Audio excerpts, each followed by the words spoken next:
While the Second World War has consistently been explored in all forms of media, World War I rarely gets much attention. That isn't to say there haven't been books, movies and series that have explored this dark era of humanity, but it certainly isn't well represented in comparison. Even less frequently depicted are stories told from the point of view of the losing side. As a result, Ad Infinitum immediately makes itself interesting, taking place during that period from the perspective of a German soldier sent home from the front. After being wounded in combat, our protagonist awakes to find himself back in his ancestral home, but all is not right. There are plenty of creaking noises, the sound of doors slamming, and voices arguing behind locked doors. But there doesn't seem to be anyone around. Has he really come home from the front? Did something perhaps follow him back? How much of what is happening is real? These are all some of the questions that Ad Infinitum throws at you.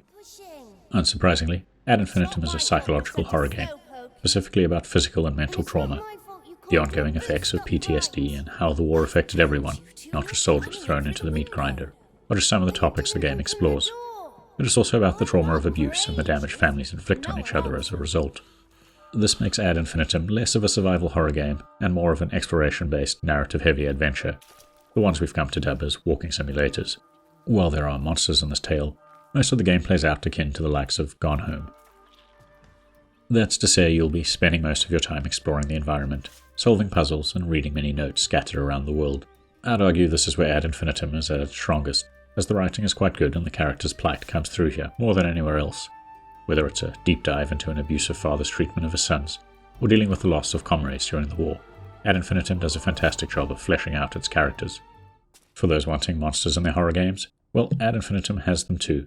As is so common in the genre, you can't fight them and have to spend your time avoiding or hiding from them.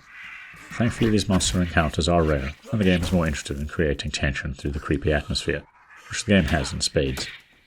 The mechanic of having to hide from monsters or use pieces of the environment to draw them away from where you need to go eventually wore out its welcome, but their design is suitably stunning and horrific, especially the bosses. Sadly, these sections rely too heavily on trial and error gameplay, as you learn the optimal route or a pattern that exploits the monster's AI. The horror they represent eventually fades as a result, and they become annoyances rather than the heartbeat-raising set pieces they could have been. The boss fights are based around similar mechanics, so while the creature designs are stunning, the fights all end up playing out the same way as you run about pushing or pulling levers, hoping to leave the bosses vulnerable so you can finish them off. That said, these sections do introduce an element of replayability, as there are two choices with the regards of how you make them vulnerable, choices that will determine which ending you get. I think the biggest problem is that, despite the great writing and the setting, Ad Infinitum doesn't explore the horrors of war or family abuse as deeply as it could. All the symbolism in the monster designs and environments don't get the narrative exploration they deserve, leaving the story feeling very superficial. You can interpret it as you please, but the subject matter is begging for a more thorough examination. Perhaps more significantly, for all the atmosphere the game exudes, from the devastated no man's land or the creepy manor of your birth, Ad Infinitum is never all that scary. Those run-and-hide gameplay sequences with the monsters remain an annoyance that just needs to be endured. Talking of atmosphere though, Ad Infinitum features some fantastic lighting and material work that makes some of the game's environments, specifically the manor and a factory, look almost painterly. The manor is wonderfully modelled, textured, packed with detail and beautifully lit. In comparison, the World War I areas are presented as a grey mess, full of volumetric fog, fires and muddy trenches. These are drab in comparison, but I guess they fit the aesthetic well enough. Sadly, the game suffers from serious framerate issues, especially in areas where it doesn't seem there should be any.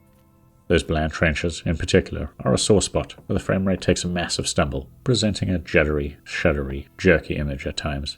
Certain spots in the manor, such as the greenhouse, present similar frame rate tumbles, and I assume this is possibly due to fog, mist, or fire effects.